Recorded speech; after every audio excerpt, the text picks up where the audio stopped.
করবে, আবু বকরই সেই দায়িত্ব পালন করবে। এটা ইশারা, এটা ইঙ্গিত। তাহলে এখান থেকে বোঝা যায় যে আমার পরে তোমাদের প্রধান দায়িত্বশীল হবে আবু বকর, কারণ নামাজের মতো এত গুরুত্বপূর্ণ বিষয় আমি আবু বকরকে দায়িত্ব দিচ্ছি। এই হলো ইশারা। আর এক হাদিসে রাসূল সাল্লাল্লাহু আলাইহি সাল্লাম স্পষ্ট বলেই দিয়েছে, ফাখতাদু বিল্লাযাইনি মিন বাদি আবি বকর ওয়া উমর। আমি না থাকলে আমার পর তোমরা অনুসরণ করবা দুইজনের, আবু বকর এবং ওমরের। বিভিন্ন হাদিস দ্বারাও বোঝা যায় যে আমার পরে অনুসরণীয় ব্যক্তি হবে প্রথমে আবু বকর, পরে ওমর। হাদিস যারা পড়াশোনা করেন সেখানে পাবেন আমি আবু বকর ওমর। খরাজা রাসূলুল্লাহ ওয়া আবু বকর ওয়া উমর, দাখালা রাসূলুল্লাহ ওয়া আবু বকর ওয়া উমর, সাইদা রাসূলুল্লাহ ওয়া আবু বকর ওয়া উমর। আবু বকর ওমর বের হয়েছে, নবীজি আবু বকর ওমর প্রবেশ করেছে, নবীজি আবু বকর ওমর পাহাড়ে চড়েছে, নবীজি আবু বকর ওমর ওই জায়গায় বসেছে। পৃথিবীর বিভিন্ন কাজে নবীজি করেছেন, আবু বকর আছে, ওমর আছে। বাস্তবিক অর্থে হযরত ওমর যখন ইন্তেকাল করলেন, ইবনে মাজার বর্ণনা, সাহাবী ওমর ফারুক রাদিয়াল্লাহু তাআলা আনহু লাশের সামনে দাঁড়িয়ে বললেন, ওমর, এই পৃথিবীতে কতবার এই ঘটনার সাক্ষী হয়েছি যে নবী আবু বকর ওমর, নবী আবু বকর ওমর। আজকেও সিদ্ধান্ত হয়ে গিয়েছে ওমর, আপনার কবরটাও হবে নবী আবু বকর, আর ওই তাদের পাশেই হবে আপনার কবর। পরের জগৎটাও নবী আবু বকর ওমর একসাথেই থাকবে। ইশারা, ইঙ্গিত যে আমার পরে দায়িত্বশীল হবে আবু বকর, প্রধান দায়িত্বশীল। এই হলো খলিফা নির্বাচনের প্রথম পদ্ধতি। আবু বকর সিদ্দিক রাদিয়াল্লাহু তাআলা আনহুর হাতে ওমর ফারুক রাদিয়াল্লাহু তাআলা আনহু বায়াত হলেন। সব সাহাবীরা একে একে বায়াত হতে লাগলেন, খলিফা হয়ে গেলেন। প্রথম খলিফা বিদায় নিলেন। ইতিমধ্যে ইহুদিরা একটা বিষয় গভীরভাবে তারা চিন্তা করতে লাগলো, খুব গুরুত্ব দিয়ে কথাটা শোনেন। আচ্ছা, মুসলমানদের জয় জয়কর অবস্থার পিছনে কি রহস্য? ৩১৩ জনের সাথে সশস্ত্র ১,০০০ বাহিনী পারে না। বদরের যুদ্ধে মুসলমানদের সংখ্যা ৩১৩ জন, ৭০টা ওট, ২টা ঘোড়া, ৮টা ভোতা তরবারি, তেমন ধারালো তরবারিও না, মোটামুটি মানের তরবারি। এই ৮ তরবারি নিয়ে, ২ ঘোড়া, ৭০টি ওট নিয়ে সশস্ত্র ১,০০০ বাহিনীর বিরুদ্ধে এই ছোট্ট বাহিনীকে আল্লাহ বিজয় দান করছে। ইহুদিরা চিন্তিত, ঘটনা কি? এদের বিজয়ের কি কারণ, কি রহস্য? ৬০ জন ৬০,০০০-এর বিরুদ্ধে বিজয় দান করছে। এই রহস্য খুঁজে, ঘটনা কি? আর্মানিয়ার প্রেসিডেন্ট মাহমান ৮০,০০০ সৈন্য তার আশেপাশে, খালিদ ইবনুল ওলীদ ১০ জন নিয়ে ৮০,০০০-এর বিরুদ্ধে আল্লাহ বিজয় দান করছে। রহস্য কি? মুসলমান এত পারে কেন? ইহুদিরা চিন্তিত। ইহুদিরা চিন্তা করতে করতে একটা বিষয় বের করছে, মুসলমানদের এই জয় জয়কর অবস্থার পিছনে অন্যতম এক কারণ হলো একতা। বলেন কি? একতা। একতা। তাহলে আজকের আলোচনার মূল জায়গা পেয়ে গেলাম, একতা। এবার ইহুদিরা চিন্তা করতে লাগলো, তাদেরকে হারাতে হলে তাদের একতা নষ্ট করতে হবে। একতা নষ্ট করব কি দিয়ে? অস্ত্র দিয়ে না, বরং বুদ্ধিভিত্তিক যুদ্ধ দিয়ে তাদের একতা নষ্ট করতে হবে। তাহলে আজকের আলোচনার দুটি গুরুত্বপূর্ণ অংশ পেয়ে গেলাম আমরা। বলেন তো, ইহুদিরা কি নোটিশ করলো? মুসলমানদের জয় জয়কর অবস্থার পিছনে অন্যতম কারণ কি? এটা নষ্ট করতে হবে অস্ত্র দিয়ে না, বুদ্ধি দিয়ে। কি দিয়ে? এবার ৬টা অঞ্চলের নাম আপনাদের একটু মুখস্থ করতে হবে, মনে রাখতে হবে, যদি পারেন ভালো। আমি বলি ২ বার মন দিয়ে শোনেন, আশা করি মুখস্থ হয়ে যাবে। ১ ইয়ামান, ২ মদিনা, ৩ বসরা, ৪ কুফা, ৫ দামেস্ক, ৬ মিশর। আমি আবার বলছি, ১ ইয়ামান, ২ মদিনা, ৩ বসরা, ৪ কুফা, ৫ দামেস্ক, ৬ মিশর। এই ৬টা অঞ্চলের নাম মুখস্থ মনে রাখলে আলোচনাটা আমরা ইনশাল্লাহ খুব সহজে বুঝে আসবে, এবং এদিক সেদিক তাকানো যাবে না, একদম মন দিয়ে তাকায় থাকেন এদিকে, আর মন দিয়ে আলোচনাটা শোনেন। মুসলমানদের একতা নষ্ট করতে হবে বুদ্ধি দিয়ে।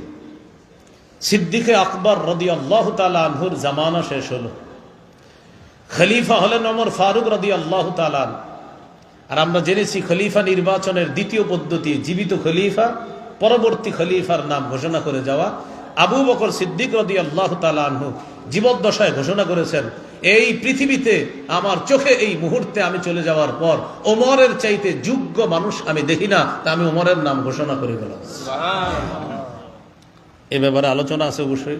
হযরত ওমর ফারুককে নিয়ে দুই একজন একটু অভিযোগ করেছিলেন, হুজুর আমিরুল মুমিনিন আবু বকর সিদ্দিক রাদিয়াল্লাহু তাআলা আনহু বলছিলেন, খলিফা আপনি যদি ওমরের নাম বলছেন একটু রাগ বেশি। দুই একজন এই কথাটা বলছে। আবু বকর সিদ্দিক রাদিয়াল্লাহু তাআলা আনহু বলেছিলেন, ওমর ঠান্ডা হয় আল্লাহর জন্য, ওমরের রাগ হওয়া এটাও আল্লাহর জন্য। ওমর ফারুক রাদিয়াল্লাহু তাআলা আনহুর জামানা চলতেছে, ইহুদিদের বুদ্ধিও চলতেছে। ইয়ামানে এক ইহুদির জন্ম সনআ নামক এলাকায়। ওই ইহুদির নাম আব্দুল্লাহ ইবনে সাবা। কি নাম? ইবনে সাবা ইহুদিদের বড় আলেম। ইয়ামানের এই ইহুদি আব্দুল্লাহ ইবনে সাবাও চিন্তা ভাবনা করে এটাই পেয়েছে মুসলমানদের একতা, এটা হলো তাদের অন্যতম একটা বড় শক্তি। এই একতা নষ্ট করতে হবে বুদ্ধি দিয়ে। সে বুদ্ধি অলরেডি মাথার মধ্যে এনে ফেলেছে এবং সে তার বুদ্ধি প্ল্যান সব সেট করে ফেলেছে। বাকি এখন শুধু এই প্ল্যান বাস্তবায়ন করার পালা। ইবনে সাবা চিন্তা করলো, আবু বকর সিদ্দিক রাদিয়াল্লাহু তাআলা আনহু নরম মানুষ হলেও ওমর ফারুক তখনও দুনিয়াতে বেঁচে আছে, আবু বকর সিদ্দিকের জামানায় কিছু করা যাবে না। পরবর্তী খলিফা ওমর ফারুক তার ব্যাপারে চিন্তা করলো, আব্দুল্লাহ ইবনে সাবা ওমরের জামানায় যদি উল্টা পাল্টা কিছু করতে যাই, টের পাওয়া মাত্র আমারে শেষ করবে। আব্দুল্লাহ ইবনে সাবা অপেক্ষায় রইল, দেখি ওমরের পরের খলিফা কে হয়। ওমর ফারুক রাদিয়াল্লাহু তাআলা আনহু শহীদ হলেন। শাহাদাতের আগে 6 জনের একটা কমিটি গঠন করে গেলেন, বলে গেলেন, আমার পরে তোমরা পরবর্তী খলিফা নির্বাচন করবা, তবে আমার ছেলে আব্দুল্লাহ ইবনে ওমরকে করবা না। এটাও বলে দিলেন, আমার পরের খলিফা তোমরা 6 জন নির্বাচন করবা, তবে এই 6 জন নির্বাচন করবা, বাকি আমার ছেলে আব্দুল্লাহ যেন খলিফা না হয়, এটা বলে দিলেন। তোমাদের নির্বাচিত ব্যক্তিরা যেন আমার ছেলে আব্দুল্লাহ না হয়। ওমর ফারুক রাদিয়াল্লাহু তাআলা আনহু শহীদ হলেন। 6 জন পরবর্তী খলিফা নির্বাচন করলেন, সহজ সরল সভ্য ভদ্র নম্র দয়ালু সাহাবী উসমান গনি রাদিয়াল্লাহু তাআলা আনহু। উসমান গনি রাদিয়াল্লাহু তাআলা আনহুর অসংখ্য অগণিত গুণাবলীর মধ্যে সুন্দর একটা গুণ হলো তিনি খুব নরম প্রকৃতির দয়ালু মানুষ ছিলেন। এই দয়ালু মানুষ হওয়াটাকে আব্দুল্লাহ ইবনে সাবা দুর্বলতা হিসাবে গ্রহণ করলেন। মনে আসেনি 6টা অঞ্চল? 1 নাম্বার ইয়ামান, ইয়ামানের আব্দুল্লাহ ইবনে সাবা ইহুদি। উসমান গনি যখন খলিফা হলেন, উসমান গনির দয়ালু হওয়াটাকে দুর্বলতা হিসাবে গ্রহণ করে আব্দুল্লাহ ইবনে সাবা ইয়ামান থেকে চলে আসলো মদিনায়। মদিনায় আসার পর মসজিদে নববীর মধ্যে সবার সামনে সে ঘোষণা করলো, আমি ইহুদি ধর্ম ছেড়ে আমি মুসলমান হয়ে গেলাম। আসলে এটা মুসলমান না, বরং মুসলমানের লেবাস ধরছে। লেবাসদারি মুসলমান হওয়ার পর প্রচুর ইবাদত বন্দিগি করে, এত পরিমাণ ইবাদত বন্দিগি করে সবার কাছে সে জনপ্রিয় একজন আবেদ, আল্লাহর ওলি হিসাবে প্রতিষ্ঠিত হয়ে গেল। খুব ভালো মানুষ। সে বুঝতে পারলো আমি এখন তুমুল জনপ্রিয় একজন ব্যক্তি। একদিন ওসমান গনি রাদিয়াল্লাহু তাআলা আনহুর কাছে গিয়ে বললেন, আমিরুল মুমিনিন, আপনার কাছে একটা কথা। আপনি যদি মদিনার ছোট্ট একটা দায়িত্ব আমারে দিতেন, মানুষ যেই পরিমাণ আমারে বিশ্বাস করা শুরু করছে, আমি দায়িত্বটা খুব সুন্দরভাবে পালন করতাম যদি আপনি মদিনার ছোট্ট কোনো একটা দায়িত্ব আমাকে দিতেন। হযরত ওসমান গনি তার এই কথা শুনে বললেন, তোমার কথা থেকে ইহুদিবাদের গন্ধ বের হচ্ছে। কি বের হচ্ছে? গন্ধ বের হচ্ছে। নবীজির সাহাবীদের দিল কি পরিমাণ সাফ থাকলে কত সহজে বুঝে ফেলছে। এই কথা বলার পর আব্দুল্লাহ ইবনে সাবা বুঝতে পারলো মদিনায় বর্তমানে আমার জন্য অবস্থান করাটা নিরাপদ না। কি থেকে কি ঘটে যায় সে নিজের ভুল স্বীকার করলো, যে না আমি সঠিক বলি নাই। সে মদিনা থেকে চলে গেল মক্কায়। মক্কায় গিয়ে ইবাদত বন্দিগি করে। এর মধ্যে মক্কার মানুষের কাছে একটা কথা ছড়িয়ে দিতে লাগলো, তার সর্বপ্রথম কথা মানুষকে যেটা বলার পর একতা নষ্টের পিছনে তার প্রথম বুলেটটা সে ছাড়ল গিয়ে মক্কায়। কি বলে দেখেন? আচ্ছা প্রিয় মক্কাবাসী, বলেন তো হাশিমি বংশের দাম বেশি না উমাইয়া বংশের দাম বেশি? বুঝাইতে লাগে। হাশিমি বংশ আমার নবীর বংশ, পৃথিবীর শ্রেষ্ঠ বংশ হবে, তার নবীর বংশ। আচ্ছা বলেন আপনারা, হাশিমি বংশের দাম বেশি না উমাইয়া বংশের দাম বেশি? মক্কার জনগণকে জিজ্ঞাসা করলো। মক্কার সহজ সরল মুসলমান সাহাবীরা বলতে লাগলেন, নিঃসন্দেহে হাশিমি বংশের দাম বেশি। এবার বলল, আলী রাদিয়াল্লাহু তাআলা আনহু কোন বংশের? তো তারা বলল হাশিমি বংশের। আচ্ছা হযরত উসমান কোন বংশের? বলল উমাইয়া বংশের। আলীর মতো এমন যোগ্য একজন মানুষ, শ্রেষ্ঠ বংশের আলী বেঁচে থাকতে উমাইয়া বংশের উসমান কিভাবে খলিফা হয়? এটা কোনো কথা? প্রথমে কেমনি বুঝাই নিছে দেখছেন, মাইন্ডটা সেট আপ করছে কিভাবে। যেমন বললো হাশিমি বংশের দাম বেশি না উমাইয়া, তো বলতেছে হাশিমি। আচ্ছা আলীর কত জ্ঞান, মাশাআল্লাহ সব ঠিক আছে। পরে বলতেছে হযরত আলী কার জামাতা? কয় ফাতেমা রাদিয়াল্লাহু তাআলা আনহার জামাতা। হযরত আলী কার বাবা? কয় হাসান হুসাইনের বাবা।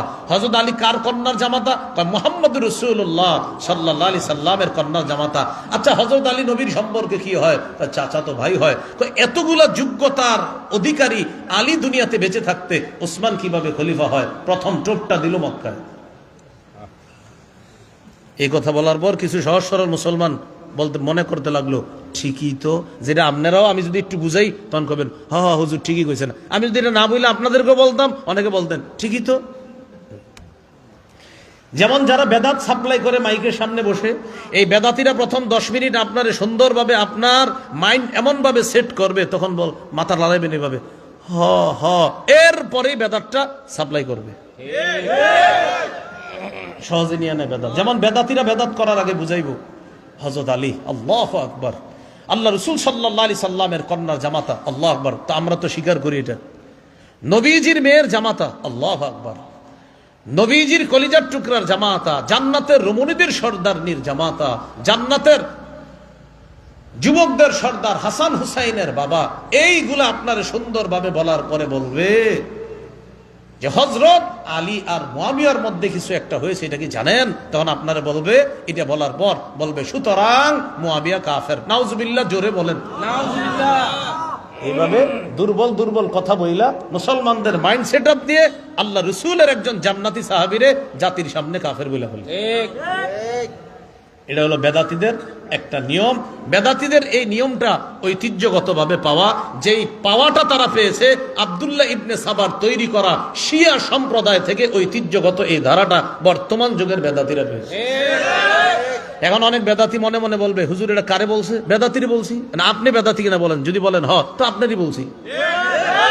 আমি কি বলছি অমুকে বেদাতি? কিন্তু বেদাতি মনে করতেছে এটা মনে হয় আমারই কয়, তো আপনি বেদাতি হইলে তো আপনারই কই। আমাদের এটা একটা সমস্যা। আল্লাহ আমাদেরকে বুঝার তৌফিক দান করুন।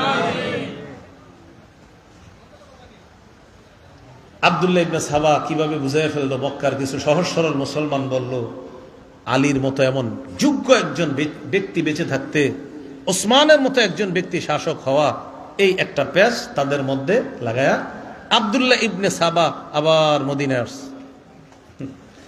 মদিনায় আসার পর আব্দুল্লাহ ইবনে সাবা হযরত আলীর সাথে একদিন সাক্ষাৎ করছে। আলী রাদিয়াল্লাহু তাআলা আনহুর সাথে সাক্ষাৎ করে আব্দুল্লাহ ইবনে সাবা বলতে লাগলো, আপনার মতো এমন যোগ্য, এক বিচক্ষণ, এত বড় একজন আলেম, আল্লাহ রাসূল সাল্লাল্লাহু আলাইহি সাল্লামের জ্ঞানের যে ভান্ডার সেটা আপনার কাছেও আছে। হযরত আলী ফাতেমার জামাতা আপনি, আপনার মতো এমন একজন যোগ্য লোক থাকতে ওসমান গনিকে যে আমি মানি না এমন না, বাকি আপনি তো বেশি যোগ্য। হযরত আলী বলে ফেললেন, তোমার কথা থেকে ইহুদিবাদের গন্ধ বের হচ্ছে। সাহাবীরা শত্রু চিনতে সমস্যা করে নেয়। আব্দুল্লাহ ইবনে সাবা বুঝতে পারছে আলী রাদিয়াল্লাহু তাআলা আনহুর সাথে সরাসরি কথা না বইলা প্রচার করতে হবে, আলীর দল, এরকম একটা প্রচার করতে হবে। ইবনে সাবা মদিনায় আসছে। আসার পর হযরত উসমান গনি রাদিয়াল্লাহু তাআলা আনহুকে দুইটা কথা বারবার বলতে লাগতেছে। এক নাম্বার, উসমান আপনার মধ্যে স্বজন প্রীতির একটা গন্ধ পাওয়া যায়। নাউজুবিল্লাহ পড়েন। এটা নতুন আরেক কথা, স্বজন প্রীতি। বলেন কি স্বজন প্রীতি? মানি আপনি মুসলমানদের রাষ্ট্রীয় সম্পদ এটা বাইতুল মাল থেকে নিয়ে আপনার আত্মীয় স্বজনদের মাঝে আপনি বন্টন করেন। চিল্লা নাউজুবিল্লাহ পড়েন। একটা অভিযোগ করলো। আর একটা অভিযোগ আছে আপনার বিরুদ্ধে। কি? আপনি কম বয়সী সাহাবীদেরকে দায়িত্ব দেন বিভিন্ন জায়গার, এটা আপনি ঠিক করেন নাই। 3 নাম্বার আরেকটা অভিযোগ আছে আপনার বিরুদ্ধে বড়। কি? মারওয়ান ইবনুল হাকামকে আপনি মক্কা মদিনায় ঢুকতে বাধা দেন না। 4 নাম্বার আরেকটা ভয়ঙ্কর অভিযোগ আপনার বিরুদ্ধে, সেটা হলো আফ্রিকা বিজেতা আব্দুল্লাহ ইবনে সাদকে আপনি এত পুরস্কার দেওয়া ঠিক হয় নাই। হযরত উসমান গনি সহজ সরল দয়ালু ভদ্র সাহাবী চিন্তা করলেন এটা তো ফিতনা করবে, তিনি ফিতনা পছন্দ করতেন না, তাকে মদিনা থেকে বের করে দিলেন। মদিনা থেকে বের করে দেওয়ার পর, ভাই একটু মাইকের আওয়াজ কমায় দেন মাইক ম্যান ভাই, একটু কমায় দেন আওয়াজ। হ্যাঁ, মদিনা থেকে বের করে দেওয়ার পর আব্দুল্লাহ ইবনে সাবা চলে গেল বসরা। মনে আসেনি 6 অঞ্চল? ইয়ামান থেকে আসলো মদিনা, এবার মদিনা থেকে গেল বসরা।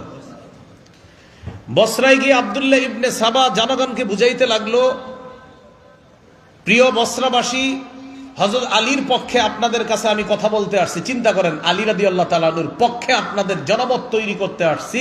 আলীর মতো এমন একজন যোগ্য ব্যক্তি দুনিয়াতে বেঁচে থাকতে হযরত উসমান খলিফা হওয়া, এটা কোনো মতেই মানা যায় না। এই দলের নাম দিল শিআনে আলী, মানে আলীর দল। সেখান থেকেই শিয়া নাম হলো শিআনে আলী, মানে আলীর দল। এই আলীর দলের আরবি হলো শিআনে আলী, সেখান থেকেই শিয়া সম্প্রদায়, বর্তমান যাদেরকে আমরা বলি শিয়া। এই শিয়া সম্প্রদায়ের প্রতিষ্ঠাতার নাম মনে রাখবেন, একজন ইহুদি আব্দুল্লাহ ইবনে সাবা। বলতে পারেন হুজুর এই ইতিহাস আপনি কি আপনাদের লেখা ইতিহাস থেকে বলতেছেন? না, শিয়াদের লেখা থেকেও আপনাদেরকে আমি ইতিহাস দেখাবো। শিয়ারা লেখছে, মানে শিয়াদের কিতাবেও আছে এই কথা যে এই দলের আবিষ্কারক আব্দুল্লাহ ইবনে সাবা। শিয়াদের কিতাবে আছে, আমাদের কিতাবে তো আছেই। কাদের কিতাবে আছে? শিয়াদের কিতাবেও আছে।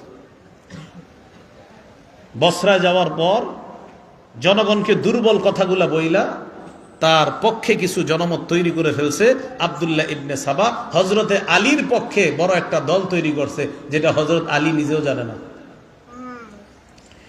বসরার গভর্নর টের পাইছে একটা লোক ফিতনা ছড়াইতেছে, ইহুদি ধর্ম থেকে ইসলাম গ্রহণ করছে, এখন ফিতনা ছড়াচ্ছে এলাকায়। বসরার গভর্নর তাকে বের করে দিল, চলে গেল কুফায়। কুফায় যাওয়ার পর হযরত আলী রাদিয়াল্লাহু তাআলা আনহুর পক্ষে বিশাল বড় একটা জনমত তৈরি করে ফেললো আব্দুল্লাহ ইবনে সাবা। বসরায় মোটামুটি জনগণ তৈরি করছে, আর কুফায় বিশাল এক বাহিনী তৈরি করছে।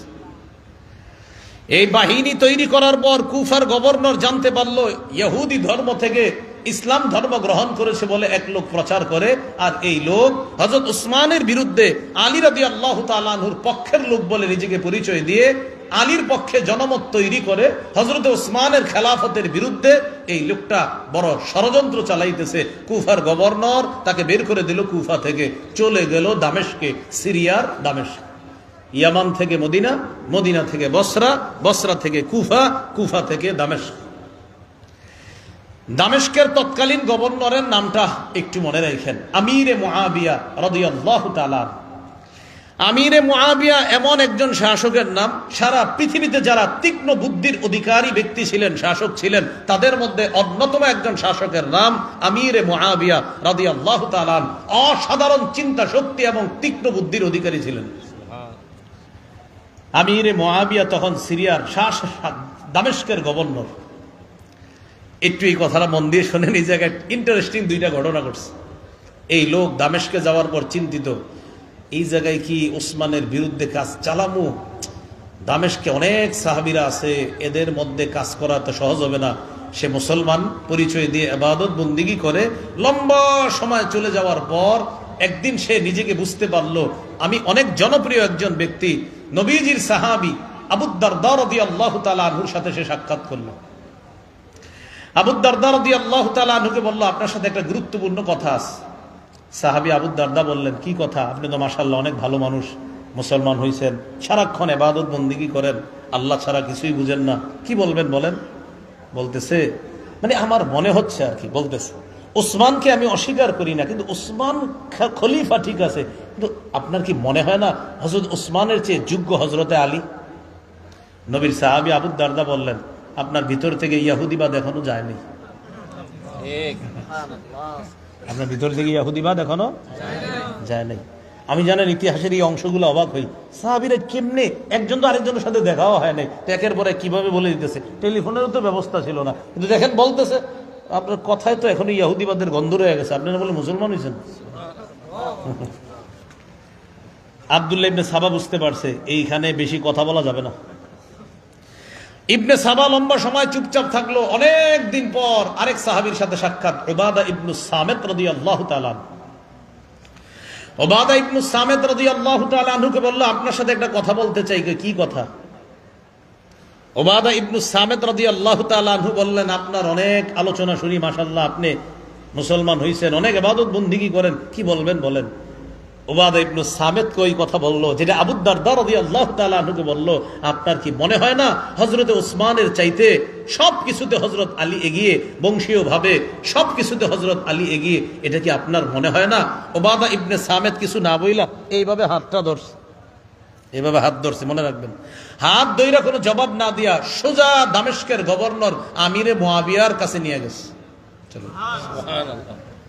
আমিরে মুআবিয়া রাদিয়াল্লাহু তাআলা আনহুর কাছে নিয়ে এভাবে হাত ধরে বলতেছে, এরা আমার সন্দেহযুক্ত মনে হচ্ছে না, এরা আমার সুবিধাজনক মনে হচ্ছে না। কেন? একটু সন্দেহ লাগতেছে। কেন? মুসলমান হয়েছে, ইহুদি ধর্ম ছেড়ে ইসলাম গ্রহণ করছে, কিন্তু তার কথায় ইহুদিবাদের যথেষ্ট গন্ধ এখনো রয়ে গেছে। এই লোক বলে ওসমান রাদিয়াল্লাহু তাআলা আনহুর খেলাফতের বিরুদ্ধে মনে হয় কোন ধরনের ষড়যন্ত্র করতেছে, তার কথা গন্ধ কিন্তু আমি ভালো পাচ্ছি না। গভর্নরকে জানানোর পর আমিরে মুআবিয়া বললেন, আমি কিছু বলতে চাই না, তুমি তাড়াতাড়ি দামেস্ক ছেড়ে চলে যাও। আব্দুল্লাহ ইবনে সাবা সিরিয়া দামেস্কে তেমন কোনো কাজ করতে পারে নাই, চলে গেল মিশর, ইয়ামান, মদিনা, বসরা, কুফা, দামেস্ক, মিশর, 6 নম্বর অঞ্চল। মিশরে যাওয়ার পর আব্দুল্লাহ ইবনে সাবা তার মিশন বাস্তবায়নের জন্য শ্রেষ্ঠ একটা জায়গা পেয়ে গেল, মিশরকে মিশন বাস্তবায়ন করার জন্য। ইবনে সাবা মিশরে প্রচুর পরিমাণ কাজ করছে। আমার একটা আলোচনা আছে, দেখবেন, ফিলিস্তিন ধ্বংসের ইতিহাস, বাইতুল মুকাদ্দাস ধ্বংসের ইতিহাস, লম্বা আলোচনা, কয়েক পর্বের আলোচনা। সেখানে আমি বলেছিলাম ফিলিস্তিন আর মিশররা, শিয়ারা কতদিন শাসন করেছিল এবং তারা কিভাবে মিশর এবং ফিলিস্তিন শুষে নিয়েছিল, এই আলোচনাটা আছে সেখানে। মিশর শিয়াদের দখলে ছিল কিভাবে, এই আলোচনা, লম্বা আলোচনা সেখানে আছে। আব্দুল্লাহ ইবনে সাবা মিশরে গিয়ে প্রচুর কাজ চালাইতে লাগলো। মিশরে কাজ করছে, করার পর আলী রাদিয়াল্লাহু তাআলা আনহুর পক্ষে বিপুল বড় একটা বাহিনী তৈরি করছে। তাহলে এবার টোটাল আলোচনাটা দাঁড়াইলো হযরতে ওসমানের খেলাফত এটা সঠিক না, তার খেলাফত মানি না, হযরত আলীকে খলিফা বানাতে হবে, আমরা হলাম আলীর সৈনিক, মানে তাদের দলের পরিচয় হয়ে গেল শিয়ানে আলী, হযরত আলী রাদিয়াল্লাহু তাআলা আনহুর দল, যেটা হযরত আলী রাদিয়াল্লাহু তাআলা আনহু নিজেই জানে না। আব্দুল্লাহ ইবনে সাবা বিশাল বড় একটা বাহিনী নিয়ে আবার রওনা করলো মদিনায়। তাহলে মিশরে অনেক বড় দল, কুফায় আছে অনেকগুলা, বসরায় আছে, সকলকে নিয়ে প্রায় 4-5 হাজারের একটা বাহিনী নিয়ে রওনা করছে মদিনায়। আগে ছিল একা, এখন আসছে বিশাল এক বাহিনী নিয়ে। মদিনার 3 মঞ্জিল দূরে অবস্থান নিল, মদিনা থেকে 3 মঞ্জিল দূরে আব্দুল্লাহ ইবনে সাবার বাহিনী অবস্থান নিল। অপেক্ষা আছে কখন জিলহজ মাস আসবে, কথাটা খুব ভালো করে বুঝেন। অপেক্ষায় আছে কখন জিলহজ মাস আসবে। ইবনে সাবা অনুসারীদেরকে বুঝাতে লাগলো, শোনো, জিলহজ মাস কাছাকাছি আসলে মদিনার সাহাবীরা চলে যাবে হজ করতে মক্কায়, ওই সুযোগে আমরা মদিনায় ঢুকবো, তখন আমরা আমাদের কাজটা সহজে আদায় করতে পারবো। ওসমানকে হয়তো খেলাফত থেকে হটাবো, না হয় যেভাবে হটাতে হয় সেটাই করব আমরা। প্রয়োজনে ওসমানকে আমরা দুনিয়া থেকে বিদায় করে দিব, এরপরে ওসমানের খেলাফত থেকে তাকে সরাতে হবে। কিন্তু এটা সহজ হবে না, সাহাবীরা মদিনায় থাকলে। তারা চলে যাক, হজে যাক। জিলহজ মাস কাছায় গেছে, সাহাবীরা হজে চলে গেছে।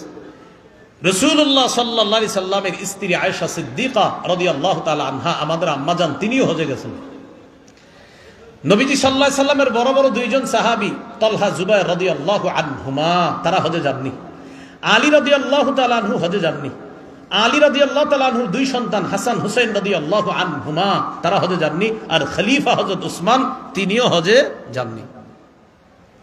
আব্দুল্লাহ ইবনে সাবা 3 মঞ্জিল দূরে অবস্থান নিয়ে একদিন 2 জনকে মদিনায় পাঠাইছে, 2 জনকে, শুধু 2 জনকে পাঠাইছে, যাও হযরত আলীর সাথে একটু সাক্ষাৎ করো আর প্রস্তাব দিবা, আমরা কিন্তু বিদ্রোহ করব আর আপনি কিন্তু খলিফা হতে হবে, এটাকেই বলবা। আলী রাদিয়াল্লাহু তাআলা আনহুর কাছে গেছে 2 জন, যাওয়ার পরে বলতেছে, আপনি কিন্তু খলিফা হবেন, আপনি যোগ্য, এগুলা বুঝাইতেছে। হযরত আলী এমন এক বিপদের মধ্যে পড়লেন যে এরা তো বড় ধরনের ষড়যন্ত্র আটতেছে। হযরত আলী বললেন, এই বিষয়ে আমি কিচ্ছু জানি না, আমার কাছে এই সমস্ত কোনো প্রস্তাব নিয়ে তোমরা এরপরে আর আসবা না। আলী ফিরিয়ে দিলেন। ফিরিয়ে দেওয়ার পর দুই ব্যক্তি গিয়ে ইবনে সাবাকে জানাইছে, আলী রাজি না, স্বেচ্ছায় রাজি না। ইবনে সাবা বলছে, রাজি করতে বাধ্য করব, টেনশন করবা না। কথা বুঝার চেষ্টা করবেন, হযরত আলীকে বাধ্য করব। আলী রাদিয়াল্লাহু তাআলা আনহু আছে, দিতে হযরত উসমান গনি রাদিয়াল্লাহু তাআলা আনহু আছে। সাহাবায়ে কেরাম চলে গেলেন হজে। জুমার নামাজের দিন আব্দুল্লাহ ইবনে সাবার বাহিনী নিয়ে আব্দুল্লাহ ইবনে সাবা মদিনার মসজিদে নববীর মধ্যে প্রবেশ করছে, শিখাইয়া দিছে, একজন দাঁড়ায়া সর্বপ্রথম উসমানের বিরুদ্ধে অভিযোগ করবা। এই একজন অভিযোগ করার পর পুরা মসজিদে আমরা যারা থাকবো চারপাশ থেকে বলবো, হ্যাঁ হ্যাঁ হ্যাঁ ঠিকই আছে, আপনি এগুলা করছেন। পুরা মসজিদে একটা হাউকাও লাগাই দিব আমরা। জুমার নামাজের দিন খলিফাতুল মুসলিমিন জুমার নামাজের ইমামতি করার জন্য রওনা করলেন। খতিব সাহেব ভাষণ দেওয়ার জন্য দাঁড়াইলেন। আল্লাহর কাছে আমরা দোয়া করি আমাদের বাংলাদেশে যেন 4 কাজের যোগ্যতা রাখে আর 10 গুণে গুণান্বিত একজন আদর্শ যোগ্য শাসক আল্লাহ তৈরি করে, যিনি আমাদের দেশের একজন শাসক হওয়ার পাশাপাশি আমাদের দেশের জাতীয় একজন ইমাম হবে, একজন খতিব হবে, এমন একজন শাসক তৈরি করে দেন। আমিন বললেও আমরা বাস্তবিক অর্থে সেই কাজের দিকে এগিয়ে যাচ্ছি না। আমি একটা বাংলা বলি, সেদিন ওলামায়ে কেরামের সামনে বলছি, সাহস করে বলে ফেলছি। বারবার আলোচনা হচ্ছিল যে 90% মুসলমান। আমি ছিলাম ছোট বয়সে, আমি বলে ফেলছি যে 90% মুসলমান। এই কথাটা যেমন সত্য, বেশিরভাগ মুসলমান ইসলাম পালন করে না, এই কথাটা আরো বেশি সত্য। বলেই ফেলছি মানি। তখন আমি মানি বলার পরে অনেকগুলা আয়াত হাদিসের দলিল দিয়ে আমি বললাম, এই হলো মানির উত্তর। এদেশের অসংখ্য মুসলমান, 90% বেশি মুসলমান, এই কথা যেমন সত্য, অধিকাংশ মুসলমান ইসলাম পালন করে না, এই কথা আরো বেশি সত্য। ঠিকের একটা উদাহরণ আপনাদেরকে বুঝাই। আজকে এই জায়গায় যারা আছে সবাই এশার নামাজ পড়েছে, এটা আমি আশাবাদী, কিন্তু পড়েছে কিনা আল্লাহ ভালো জানে। কিন্তু এই মানুষগুলাই বলতেছে আবার ইসলাম কায়েম চাই, যারা আজকে এশা পড়ে নেই। আগামীকাল ফজর পড়বে না অসংখ্য অগণিত মুসলমান, তারা আজকে বলেছে ইসলাম চাই। কিন্তু আল্লাহ বলেছেন সূরা বাকারা 208 নম্বর আয়াতে, হে ঈমানদারগণ ইসলামে পরিপূর্ণ প্রবেশ করো। আপনি তো পরিপূর্ণ প্রবেশ করেন নাই, তো আপনি কিভাবে চান ইসলাম? আল্লাহ বলেছেন তোমরা আজকের খুতবায় যে দ্বিতীয় আয়াত যেটা তেলাওয়াত করছি, ওয়ালা তাহিনু, তোমরা চিন্তিত হও না, পেরেশান হও না, দুর্বল হও না। ওয়ালা তাহজানু, তাহিনু মানে লা তাদউফু, তোমরা দুর্বল হও না। ওয়ালা তাহজানু, পেরেশান হও না। ওয়া আনতুমুল আ'লাউনা, তোমরাই বিজয় হবা। বলেন সুবহানাল্লাহ, আবার বলেন সুবহানাল্লাহ। শেষে আরেকটু রয়ে গেছে আয়াত, ইন কুনতুম মুমিনিন, যদি তোমরা খাঁটি মুমিন হও। এটা রয়ে গেছে। কি বলছে? যদি। বলেন সবাই, যদি। এখন দেখেন আল্লাহ তাআলা বলেছেন, হে ঈমানদারগণ সুদের কারবার ছেড়ে দাও যদি মুমিন হও। বুঝছেন না কেউ কি বলছে? যদি কি হও? বলেন সবাই, কি কারবার ছেড়ে দাও? যদি কি হও? সেই মুমিন আইসা বলে, হুজুর এত বয়ান করেন ইসলাম কায়েম হচ্ছে না কেন? আপনার কারণে কায়েম হচ্ছে না, কারণ আপনি তো এখনো সুদ ছাড়েননি। আল্লাহ তো বলছে যদি মুমিন হও। দুনিয়া এসে বলতেছে ইসলাম কায়েম হচ্ছে না কেন? তা আপনার কারণেই তো হচ্ছে না। বলতেছে যদি কি হও? মুমিন হও।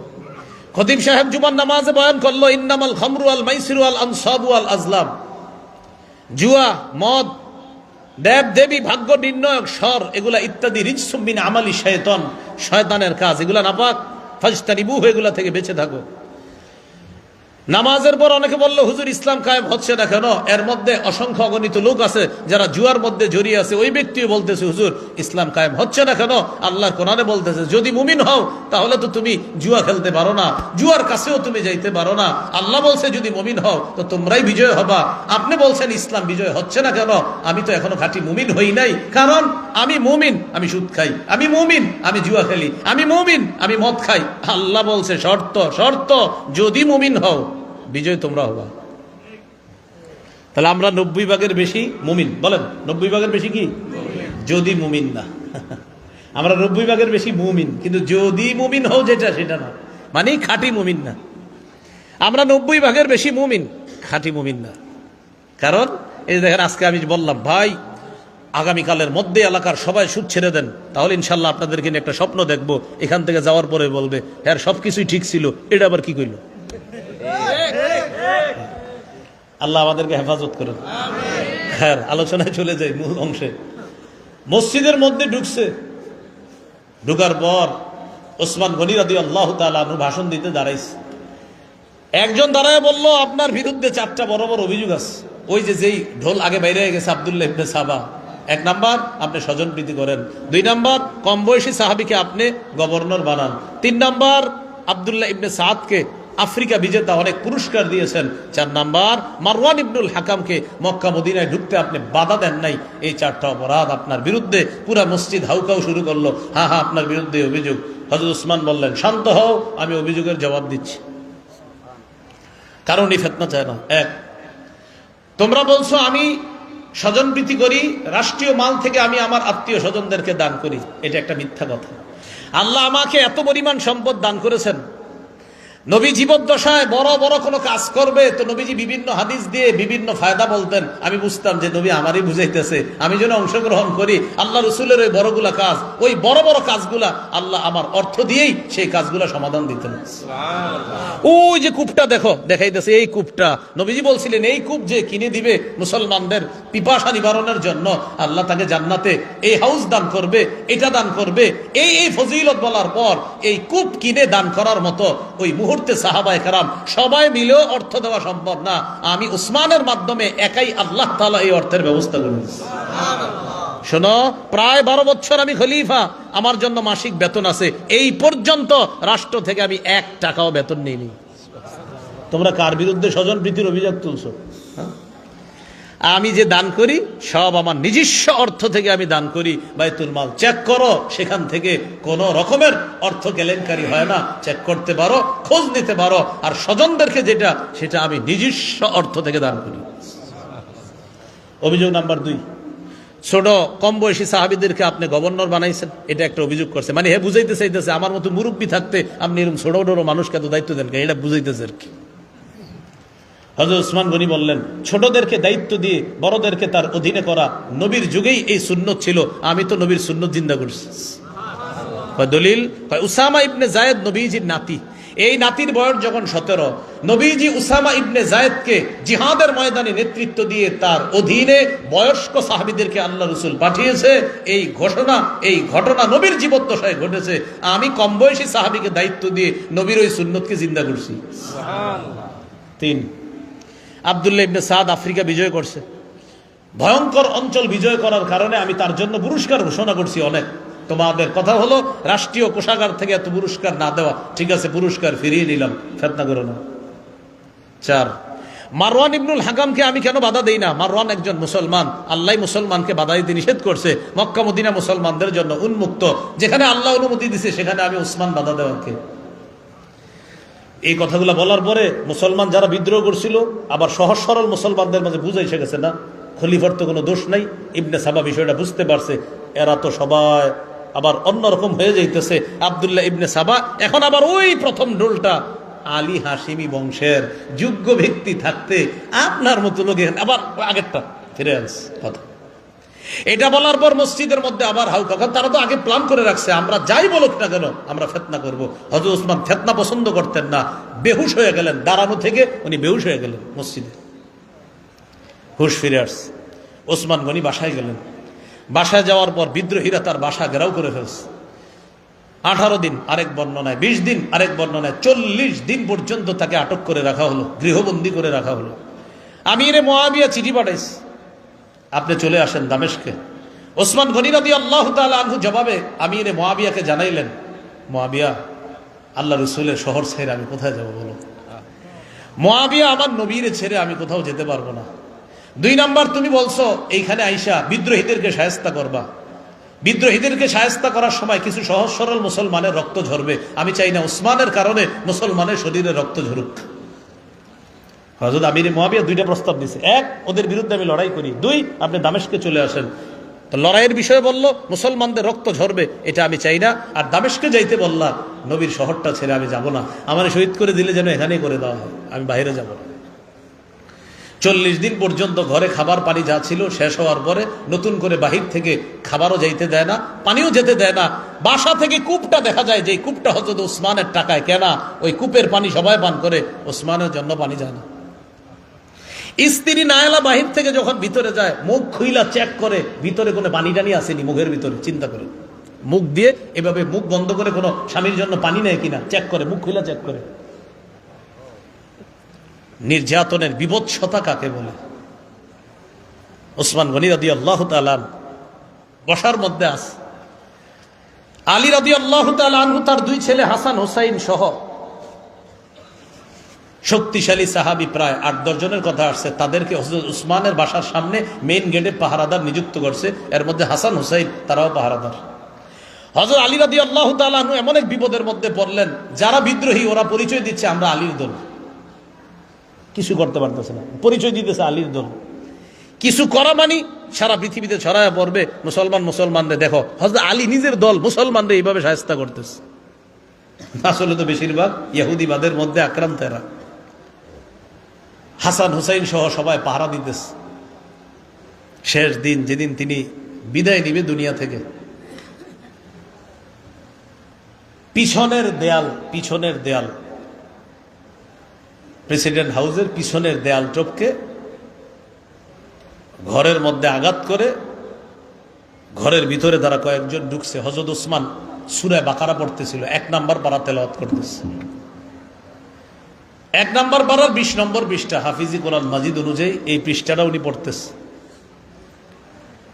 ওই মুহূর্তে বিদ্রোহীরা আয়েশা যখন প্রথম আঘাতটা করছে, স্ত্রী নায়লা আঘাতটা এইভাবে প্রতিহত করছে, হাতের কবজি সহ হাতটা পড়ে গেছে। ওসমান গনি রাদিয়াল্লাহু তাআলা আনহু ওই দিন শেষের দিনের হালাত আর কি আপনার কিছু কিছু তারিখের কিতাবে লেখছে। স্ত্রী স্বামীকে বলতেছে, আমি আপনার জন্য চেষ্টা করছিলাম, কোনোভাবে যদি ১ ফোঁটা পানি আনতে পারতাম, আমি ব্যবস্থা করতে পারি না। হযরত উসমান সেদিন বলেছিলেন, আমি রোজা রাখার নিয়ত করছি। কয় রোজা মানি? খানা তো এমনিও নাই অমনিও নাই, এই জন্য আজকে রোজাই রাখার নিয়ত করে ফেলছি। রোজা রাখার নিয়ত কেন করলেন হঠাৎ সিয়ামের? বলতেছে, একটু ঘুম আসছিল চোখে, স্বপ্নে দেখলাম নবীজির সাথে ইফতার করতেছে।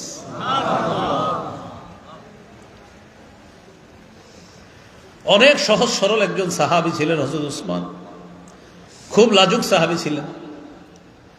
নবীজি একদিন ঘরে বসা, আবু বকর বসা, ওমর বসা, দরজা আইসা হযরত উসমান এইভাবে নক করছিল। জিবরিল আমিন আইসা বলতেছে, হুজুর দরজায় উসমান। নবীজি তার পা মুবারক ঢেকে ফেলছে, পায়ের পাতা তো দেখা যায়, পায়ের পাতা ঢাকছে। আবু বকরকে বলতেছে, আবু বকর পায়ের পাতা ঢাকো। ওমর রাদিয়াল্লাহু তাআলা আনহু বলে, ওমর পায়ের পাতা ঢাকো। হুজুর কেন? উসমান আসতেছে, উসমানের এত লজ্জা, কারো পায়ের পাতা দেখবে এটাও হযরত উসমান লজ্জায় দেখতে পারে না। আল্লাহ হযরত উসমানের লাজুকতা পছন্দ করে। তাড়াতাড়ি নিজেদেরকে একটু নিয়ন্ত্রণ করে সুন্দরভাবে ঢাকা ঢুকা বসো। এইভাবে আপনার নবীজি সহ সবাই এইভাবে খুব শালীনতার সাথে বসতেছে, মানে বুঝাইতেছে যে উসমানের এত লজ্জা, আমাদেরকে আইসা যেন একটু সুন্দরভাবে দেখে যে আমরা সুন্দরভাবে পরিপাটি হয়ে বসে আছি। এই সহজ সরল সাহাবী কোরআন তেলাওয়াত করতেছে সূরা বাকারা। বিদ্রোহীরা যখন আঘাতটা করছে, এই আঘাতের প্রথম রক্তের ফোঁটাটা সূরা বাকারার ১৩৭ নম্বর আয়াতের উপর পড়ছে। ওই আয়াতটা হলো ফাসায়াকফিকাহুমুল্লাহ, ওসমান তাদের বিরুদ্ধে তোমার জন্য আল্লাহ যথেষ্ট। আয়াতের অনুবাদ, এটা আয়াতের অনুবাদ। টাকা পয়সা থাকলে তাশখন্দের লাইব্রেরি এখনো আছে, তাশখন্দ। এই তাশখন্দের লাইব্রেরিতে গেলে হযরত উসমানের সে রক্তের চিহ্ন মাখা কোরআনের সেই আয়াত আর ওই কপিটা এখনো সচক্ষে দেখে আসতে পারে। হযরত উসমান গনি রাদিয়াল্লাহু, আমার নিয়ত আছে একটা জীবনে, এটা একটা নিয়ত আছে, আমি এই কোরআনটা দেখবো, আপনাদের কাছে দোয়া আছে আল্লাহ যেন ব্যবস্থা করে দেয়। এটা একটা নিয়ত অন্যতম, পৃথিবীতে যা যা দেখবো এটা একটা। ওসমান গনি রাদিয়াল্লাহু তাআলা আনহু শহীদ হয়ে গেলেন। এই জায়গায় অনেক আলেমদের ব্যাখ্যা হলো, কিয়ামতের ময়দানে শাহাদাতের সাক্ষী দিবে বিভিন্ন অঙ্গ তরবারি, কারো সাক্ষী দিবে আপনার বিভিন্ন অঙ্গ প্রত্যঙ্গ তরবারি, বিভিন্ন ভাবে বিভিন্ন সাক্ষী হবে। অনেক আলেমের অভিমত হযরত উসমানের শাহাদাতের সাক্ষী আল্লাহর কোরআন দিবে। ওসমান গনি রাদিয়াল্লাহু তাআলা আনহু শহীদ হলেন। এবার একটু আমার সাথে বলেন ৩৫ হিজরির ১৭ অথবা ১৮ জিলহজ মুসলমানদের একতা নষ্ট হয়ে গেল। আবার ৩৫ হিজরির ১৭ বা ১৮ জিলহজ হযরত উসমান শাহাদাতের মাধ্যমে মুসলমানদের একতা ইহুদিরা নষ্ট করে দিল। কি বুঝে আসছে সবার? 35 হিজরির 17ই বা 18ই জিলহজ। এবার একতা নষ্ট হইল কিভাবে একটু দেখেন। হযরত উসমান গনি শহীদ হওয়ার আগে আলী, তলহা, জুবায়ের, আয়েশা, মুআবিয়া রাদিয়াল্লাহু আনহুম আজমাইন সবাই কিন্তু কেউ কারো বিরুদ্ধে না, সবাই এক। হযরত উসমান যখন শহীদ হলেন বিদ্রোহীরা বুঝতে পারলো ঘটনা যা ঘটার ঘটে গেছে, উসমানের শাহাদাতের ব্যাপারে এখন আওয়াজ উঠবে, হত্যার বিচার চাই। বিদ্রোহীরা বুঝতে পারলো বিচার হলে তো আমাদেরই বিচার করা হবে, এখন আমাদের পছন্দনীয় একজন শাসক বসাইতে হবে। হযরত আলীর কাছে তারা গেল, গিয়ে বলল আপনি শাসক হবেন। হযরত আলী বললেন দাউনি ওয়ালতামিসু গায়রি, আমাকে ছাড়ো, অন্য কাউরে খোঁজো, আমি একজন সাধারণের মতো থাকবো তোমাদের সাথে, অন্য কোনো শাসক বানাও।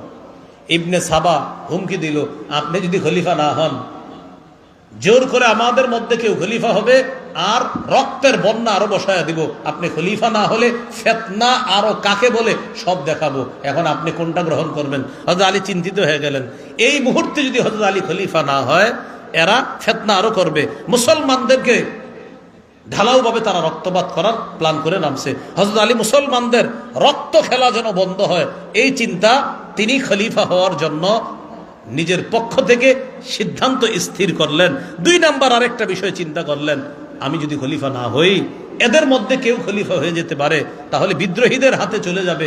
3 নাম্বার চিন্তা করলেন, কোনো মতে খেলাফতটা সামলাই, তারপর ওদের বিচার করব।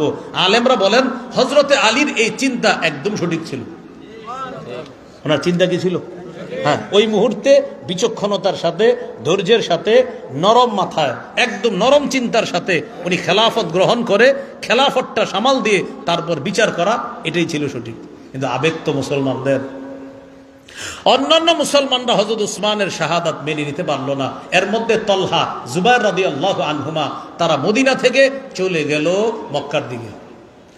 আম্মাজান মক্কায় হজ শেষ করে মদিনার দিকে ফিরতেছে, পথিমধ্যে জানতে পারলেন হযরত উসমান শহীদ হয়ে গেছে। আম্মাজান মদিনার পথ পরিহার করে আবার চলে গেলেন মক্কায়। তলহা, জুবায়ের রাদিয়াল্লাহু আনহুমা মদিনা থেকে মক্কায় গিয়ে আম্মাজানের সাথে সাক্ষাৎ করলেন। আম্মাজান, ঘটনা তো আসলেই ঘটে গেছে, হযরত উসমানকে শহীদ করে দেওয়া হয়েছে। আম্মাজান বললেন এখন কি অবস্থা? বলতেছে হযরত আলী খলিফা হয়েছে। বিচার করছে উসমান হত্যার? আম্মাজানই বলতেছে না, বিচার তো এখনো হয় নাই। আম্মাজান বললেন না, আলীর হাতে আমি বায়াত হব না। বাস, ফাটল শুরু হয়ে গেল। আম্মাজান বললেন বায়াত হব না, আলীর খেলাফত আমি মেনে নিব না, তবে হ্যাঁ মেনে নিব আগে ওসমান হত্যার বিচার হবে, তারপর খেলাফত মেনে নিব। আর হযরত আলীর কথা হলো আগে খেলাফতটা সামলাই, পরে বিচার করি। আর আম্মাজানের দাবি হলো না, আগে বিচার পরে খেলাফত। দামেস্কের আমিরে মুআবিয়াও আওয়াজ তুললেন, আগে বিচার পরে খেলাফত। মতভেদটা বুঝলেন? হযরত আলীর কথা আগে খেলাফত পরে বিচার। আম্মাজান আর মুআবিয়া রাদিয়াল্লাহু আনহুমা, তলহা, জুবায়ের তাদের কথা না, আগে বিচার পরে খেলাফত। এই যে মুসলমানের একতা নষ্ট হয়ে গেল। একদল মুসলমান কি বলতেছে? খেলাফত আগে পরে বিচার। আর একদল মুসলমান বলতেছে না, বিচার আগে খেলাফত পরে। শুরু হয়ে গেল ফাটল, মুসলমানদের দলাদলি শুরু হয়ে গেল। আল্লাহ বলেন ফাতাফশালু ওয়া তাযহাবা রিহুকুম, যদি ঝগড়া করো তোমাদের শক্তি খর্ব হয়ে যাবে, তোমরা দুর্বল হয়ে যাবা। আম্মাজান বললেন উসমানকে শহীদ করার প্ল্যান হয়েছে কোত্থেকে? বলল বসরা থেকে। মনে আসেনি? ইয়ামান, মদিনা অন্তে বের করে দেওয়ার পর গেছে কই? বসরা। আম্মাজান বললেন তাই, তারপর কুফা, এই 2 জায়গা থেকে বেশি হয়েছে আম্মাজান, সর্বশেষ মিশর থেকে। আম্মাজান বললেন উসমান হত্যার প্ল্যান হয়েছে যেখান থেকে, হত্যার বদলার প্ল্যান হবে সেখান থেকে, চলো বসরায়। আম্মাজান মক্কা থেকে রওনা করলেন বসরায়। আমিরে মুআবিয়া উসমান হত্যার বিচারের দাবিতে দামেস্ক থেকে তিনিও রওনা করলেন বসরায়, আম্মাজানের সাথে সাক্ষাৎ করবে। আলী রাদিয়াল্লাহু তাআলা আনহু জানলেন তার শাশুড়ি আয়েশা সিদ্দিকা রাদিয়াল্লাহু তাআলা আনহা উসমান হত্যার বিচার দাবিতে তিনি চলে গেছেন বসরায়। হযরত আলী রাদিয়াল্লাহু তাআলা তড়িৎগড়ি করে সমাধান করার জন্য তিনিও রওনা করলেন বসরায়। আমিরে মুআবিয়া কোথায় আসতেছে? বলেন বসরা। আম্মাজান কোথায় যাচ্ছে? হযরত আলী কোথায় যাচ্ছে? হযরত আলী যখন বসরা রওনা করছে, এখন আলী রাদিয়াল্লাহু তাআলার দলের অনুসারী ওই যে সাবাই গোষ্ঠী, এদের কয়েকজন চিন্তা করলো ওখানে গিয়ে আবার কি না হয় কে জানে, আমরাও যাই কয়েকজন সাথে। রওনা করছে। আর হযরত আলী কিছু বলতে পারে না, কারণ দলের নাম কি? শিয়ানে আলী। বসরায় গেছে, যাওয়ার পর আম্মাজান আর আমিরে মুআবিয়ার সাথে আলী রাদিয়াল্লাহু তাআলা আনহুর বৈঠক হয়েছে। আম্মাজান সোজা প্রস্তাব দিছে, আপনি খলিফা হয়েছেন, আলহামদুলিল্লাহ, সমস্যা নাই, তো আগে বিচার চাই, পরে আপনার হাতে আমরা বায়াত হব, মুয়াবিয়াও আপনার খেলাফত মেনে নিবে, আমিও মেনে নিব, বাকি আগে ওসমান হত্যার বিচার হতে হবে, আপনিই খলিফা, কিন্তু আপনি মদিনা যাওয়ার পর প্রথমে ওসমান হত্যার বিচার করবেন, তারপর আমরা আপনাকে মেনে নিব। আমিরে মুয়াবিয়া বললেন, আম্মাজানও বললেন। মজার ব্যাপার কি, হযরত আলী এই বিষয়টা রাজি হয়ে গেছে। সুবহানাল্লাহ। মুসলমানরা খুশি, আমাদের মধ্যে কোনো রক্তপাত হবে না, ঝগড়া হবে না, স্বেচ্ছায় সবাই খুশি। আজকে রাতে এখানে অবস্থান করব, ইনশাল্লাহ কালকে হযরত আলী রওনা করবে মদিনায়। ইবনে সাবা বলতেছে, যা করার আজ রাত্রেই করতে হবে, আজকে রাতের মধ্যে কিছু ঘটাইতে হবে। আব্দুল্লাহ ইবনে সাবা একজনকে দায়িত্ব দিল, আজকে রাতের অন্ধকারে আম্মাজান যেই তাঁবুতে ঘুমাবে আয়েশা সিদ্দিকা রাদিয়াল্লাহু তাআলা আনহা, ওই তাঁবুতে তুমি হামলা করবা। তোমার হামলার পরে আম্মাজানের তাঁবুর লোকেরা সন্দেহ করবে হযরত আলীকে, মুয়াবিয়ার তাঁবুতেও হামলা হবে, ওই দলের লোকেরাও সন্দেহ করবে হযরত আলীকে। সন্দেহের পর দুই দলের মাঝে ঝগড়া হবে, আর এই ঝগড়া আমি চাই। আব্দুল্লাহ ইবনে সাবা বলে দিল, রাতের বেলা আম্মাজানের তাঁবুর উপর হামলা হলো, আমির মুয়াবিয়ার তাঁবুর উপর হামলা হলো। রাতের বেলা দুই দল মুসলমানের মধ্যে লড়াই শুরু হয়ে গেল, কারণ দুই মুসলমানদেরকেই সন্দেহ করতেছে। ওই আক্রমণ লড়াইয়ে মুসলমানদের তরবারিতে মুসলমান 20,000 শহীদ হয়েছে। কয় হাজার? বলেন, ইন্না লিল্লাহি ওয়া ইন্না ইলাইহি রাজিউন। আলী রাদিয়াল্লাহু তাআলা আনহু দেখলেন আম্মাজান ঘোড়ার উপরে বসা, ওটের উপরে বসা, আম্মাজান ওটের উপরে বসা। ওটকে আরবিতে বলা হয় জামাল। আম্মাজান ওটের উপরে বসা। আলী রাদিয়াল্লাহু তাআলা চিন্তা করলেন, আম্মাজানের ওট যতক্ষণ দাঁড়ায় থাকবে যুদ্ধ থামবে না। আলী রাদিয়াল্লাহু তাআলা আনহু ওটের পায়ে একটা আঘাত করলেন, ওট বসে গেল, আম্মাজান বসে গেলেন, যুদ্ধ থেমে গেল। ওটের আরবি হলো জামাল, এই জন্য ওই যুদ্ধকে বলা হয় জঙ্গে জামাল। কি বলা হয়? জঙ্গে জামাল বা উষ্টির যুদ্ধ। যুদ্ধ থেমে গেল, ভুল বুঝাবুঝি বুঝতে পারছে, আমাকে ভুল বুঝাবুঝি হয়ে গেছে, কি করা? আম্মাজান আপনি মদিনায় চলে যান। আয়েশা রাদিয়াল্লাহু তাআলা আনহা মদিনায় চলে গেলেন। আলী রাদিয়াল্লাহু তাআলা আনহু খেলাফত ব্যবস্থা মদিনা থেকে নিয়ে গেলেন কুফায়। কোথায়? কুফায়। এই যে মদিনা থেকে খেলাফত বের হলো, এ আজ পর্যন্ত এখনো আর খেলাফত মদিনায় ফিরে আসেনি। খেলাফত কুফায় যাওয়ার পর আব্দুল্লাহ ইবনে সাবা বসে নাই, আমিরে মুয়াবিয়া চলে গেলেন দামেস্কে। এই দিক দিয়ে একদল বিদ্রোহী আলী রাদিয়াল্লাহু তাআলা আনহুর কানে সংবাদ দিলেন, শুনলাম মুয়াবিয়া নাকি আপনার বিরুদ্ধে বিদ্রোহ করার জন্য তৈরি হয়েছে। আরেক দল মুয়াবিয়ার কানে গিয়ে বলল, শুনলাম হযরত আলী নাকি আপনার বিরুদ্ধে তৈরি। আলীকে বললেন মুয়াবিয়ার বিরুদ্ধে, মুয়াবিয়া রাদিয়াল্লাহু তাআলা আনহুকে বললেন আলীর বিরুদ্ধে। দুই সাহাবী রওনা করছে, বাস দুই দল মুসলমান, আবার লড়াই হবে। হযরত আলী রওনা করলেন তার দল নিয়ে, মুয়াবিয়া রাদিয়াল্লাহু তাআলা আনহুর দলকে প্রতিহত করার জন্য আমিরে মুয়াবিয়া তার দল নিয়ে রওনা করলেন। কুফা এবং দামেস্কের মাঝে একটা অঞ্চল আছে, এলাকা আছে, এলাকাটার নাম সিফফিন, একটা স্থানের নাম। এই সিফফিন নামক এলাকায় আলী রাদিয়াল্লাহু তাআলা মুয়াবিয়া রাদিয়াল্লাহু তাআলা আনহুর দলের মাঝে 2 মাস লড়াই চলল। মুসলমানের তরবারিতে মাত্র 70,000 শহীদ হলো। কয় হাজার? একতা আছে না গেছে? বলে না, একতা আছে না গেছে? সফল। 70,000 শহীদ হওয়ার পর কোরআন উসায় ধরছে এইভাবে, কোরআন বিচার করবে। কোরআন দেখার পর সবাই থেমে গেছে। থেমে যাওয়ার পর আলী রাদিয়াল্লাহু তাআলা আনহু আর মুয়াবিয়া রাদিয়াল্লাহু তাআলা আনহু পরামর্শ করলেন, সন্ধি হলো। মুয়াবিয়া রাদিয়াল্লাহু তাআলা আনহু বললেন, আমি আপনার খেলাফত এখনো মেনে নিচ্ছি না। আলী রাদিয়াল্লাহু তাআলা আনহু সন্ধি করলেন, ঠিক আছে, আপনি বসরা অঞ্চল শাসন করেন, সিরিয়া অঞ্চল, আমি কুফা অঞ্চল দেখি, আমি এদিক দিয়ে শাসন করি, কেউ কারো বিরুদ্ধে আমরা লড়াই করব না। এবার একটু মন দিয়ে বুঝেন, আলী রাদিয়াল্লাহু তাআলা আনহুর একদল অনুসারী, তারা আমিরে মুয়াবিয়ার আলীর বিরুদ্ধে 2টা ফতুয়া দিল। আলী রাদিয়াল্লাহু তাআলার দলের একদল লোক আলীর বিরুদ্ধেও ফতুয়া দিল, মুয়াবিয়ার বিরুদ্ধে ফতুয়া দিল। আমিরে মুয়াবিয়াকে ফতুয়া দিল, আপনি আলীর খেলাফত না মানার কারণে আপনি কাফের। নাউজুবিল্লাহ, নাউজুবিল্লাহ বলেন। এই সেই ফতুয়া এখনোই মাইকের সামনে চলে। আলী রাদিয়াল্লাহু তাআলা আনহুকে ফতুয়া দিছে, আপনি মুয়াবিয়ার সাথে কেন সন্ধি করলেন, এজন্য আপনি ফাসেক। নাউজুবিল্লাহ বলেন। তাহলে একই দল ফতুয়া দিছে কয়টা? আমিরে মুয়াবিয়াকে কি বলল, আর হযরত আলীকে কি বলল? ফাসেক। তারা এই ফতুয়া দেওয়ার পর আলী রাদিয়াল্লাহু তাআলা আনহুর দল থেকে বের হয়ে গেল। বের হওয়ার আরবি হলো খুরুজ। খরাজা ইয়াখরুজু খুরুজান মানে বের হওয়া। বের হওয়া, যে বের হয় তাকে বলে খারিজ, মানে যে বের হয়ে গেছে। এই খারিজ থেকে খারেজি। খারিজ থেকে কি? ওই যে শুনি না খারিজি, খারেজি, এই সেই খারেজি। তাহলে আলী রাদিয়াল্লাহু তাআলা আনহুর একদল অনুসারী বের হয়ে গেছে। বের হওয়ার আরবি খুরুজ, খুরুজ থেকে খারিজ, তাদেরকে বলা হয় খারিজি। তাহলে কিছু বিষয় জানলাম।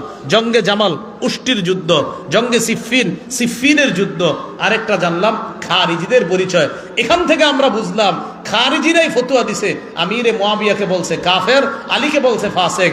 এই জামানায় আমিরে মুআবিয়া রাদিয়াল্লাহু তাআলা আনহুর বিরুদ্ধে যদি কেউ কুফরির কথা বলে, নিঃসন্দেহে বলে দিব তারা খারিজিদের পেতাত্তা, শিয়াদের পেতাত্তা। বুঝা ঠিক বলছেন না? না বুঝা? কারণ কারা সর্বপ্রথম হযরত আমিরে মুআবিয়ার কাফের বলছে? খারিজিরা। আরে কারা? খারিজিরা। তো যারা এটা বলবে তারা খারিজিদের অনুসারী।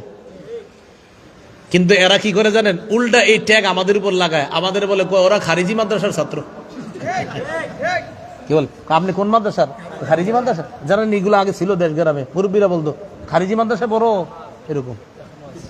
এগুলো হলো বেদাতিরা, নিজেরা খারিজিয়ত প্রচার করে, নিজেরা বেদাতি সাপ্লাই করে, আর আমাদের নাম দিছে খারিজি। আসলে ওরা খারিজি, ওরা সঠিক পথ থেকে বের হয়ে ওরা খারিজি নাম দিছে আমগরে।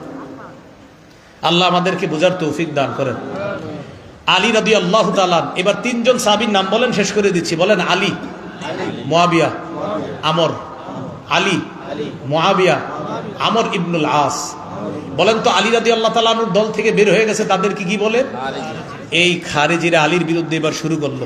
হযরত আলীর সাথে তাদের একটা লড়াই হয়েছে নাহরাওয়ান নামক এলাকায়, 37 হিজরিতে তুমুল লড়াই। হযরত আলী তাদেরকে হারিয়ে দিছে। এই খারিজিরা 40 হিজরির রমজান মাসে একটা প্ল্যান করছে, একই রাতে আমরা 3 সাহাবীকে হত্যা করব। নাউজুবিল্লাহ বলেন। কত হিজরিতে? 40 হিজরি। রমজান মাসে এক রাতে 3 সাহাবী হত্যা করবে। আলী রাদিয়াল্লাহু তাআলা আনহুকে হত্যা করবে কুফার জামে মসজিদে ফজরের সময়।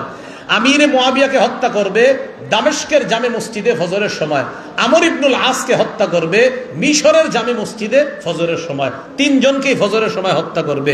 আলীকে যিনি হত্যা করবে তার নাম আব্দুর রহমান ইবনে মুলজিম। হযরতে আমিরে মুআবিয়াকে যিনি হত্যা করবে তার নাম বার্ক। আমর ইবনুল আসকে যে হত্যা করবে তার নামও আমর। 3 ব্যক্তি 3 জনকে হত্যা করবে ফজরের সময়। কত সালে?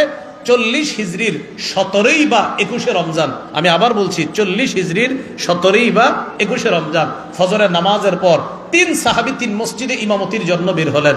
আলী গেলেন কুফার কেন্দ্রীয় মসজিদে, হযরতে আমির মুআবিয়া গেলেন সিরিয়ার দামেস্কের কেন্দ্রীয় মসজিদে। এই 2 সাহাবীর উপর হামলা হলো। হযরত আলী হামলায় শহীদ হয়ে গেলেন। ইন্না লিল্লাহি ওয়া ইন্না ইলাইহি রাজিউন। আমিরে মুআবিয়া হামলায় শহীদ হননি, তবে তিনি আঘাতপ্রাপ্ত হয়েছেন। পরবর্তীতে আল্লাহ তাকে সুস্থ করেছেন। রয়ে গেল আরেকজন। মিশরের জামে মসজিদে যিনি যাবেন ফজর পড়াইতে, তিনি সেদিন যান নাই ফজরে অসুস্থতার কারণে। তার পরিবর্তে আরেকজন গেছে। হত্যাকারী মনে করছে তিনিই মনে হয় আমর, এই মনে করে ওই ইমাম সাহেবরে হত্যা করছে। আসলে হযরত আমর ওই দিন ইমামতি করতে যায়নি। এই 3 জনের উপর হামলা হয়েছে। শেষ করে দিচ্ছি, এবার শুনেন। হামলা হওয়ার পর 40 হিজরির হযরত আলী শহীদ হয়ে গেলেন। আলী শহীদ হওয়ার পর হযরত আলী রাদিয়াল্লাহু তাআলা আনহুর সন্তান হযরত হাসানের হাতে মুসলমানদের অনেকে বায়াত হতে লাগলেন। হযরত হাসান হলেন মুসলমানদের খলিফা। 6 মাস খেলাফতে অধিষ্ঠিত থাকার পর হযরত হাসান চিন্তা করলেন, আমিরে মুআবিয়া বয়সে আমার চেয়ে বড়, আমার চাচা, আমার আব্বার সাথে চলাফেরা, আমি মুসলমানদের রক্তপাত আমার ভালো লাগে না। মুসলমানদের রক্তে মুসলমান শহীদ হবে, এটা আমি চাই না। হযরতে হাসান স্বেচ্ছায় 41 হিজরিতে আমিরে মুআবিয়াকে বললেন, চাচা এখন থেকে খেলাফতের পূর্ণ দায়িত্ব আপনার। আপনি একাই মুসলমানদের খেলাফত ব্যবস্থা, এই খেলাফত ব্যবস্থা আপনি পরিচালনা করবেন। আমি স্বেচ্ছায় আপনার হাতে বায়াত হলাম। নবীজি জীবদ্দশায় হাসান রাদিয়াল্লাহু তাআলা আনহুর ব্যাপারে বলছিলেন, আমার এই নাতির মাধ্যমে মুসলমানদের 2 দলের বড় একটা যুদ্ধ আল্লাহ থামায় দিবে। সেই কথা বাস্তবায়ন হয়ে গেল। এবার একটু বুঝেন, থামানোর পর হযরত আমিরে মুআবিয়া 41 থেকে 60 হিজরি পর্যন্ত তিনি শাসক ছিলেন।